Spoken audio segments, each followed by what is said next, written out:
Hey everyone, welcome back. Today we're diving into conditional expressions, a powerful tool to make your data smarter and more responsive. Let's get started.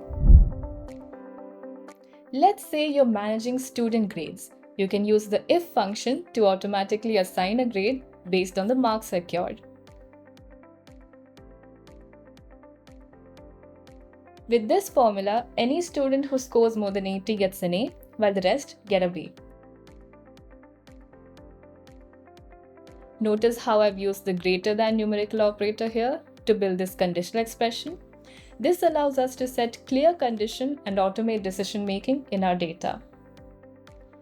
Next, let's talk about the switch function.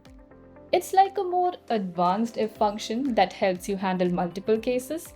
If you've done any programming, you might recognize it. For instance, if you're organizing data by fiscal quarters, you can use switch to label each quarter automatically.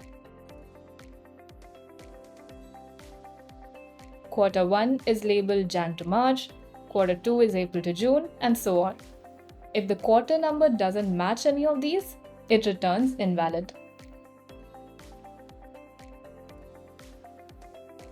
Now let's move on to the AND and OR functions.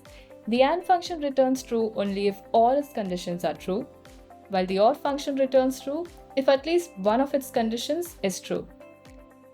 That's a quick look at conditional expressions in NocoDB. Thanks for watching and see you in the next one.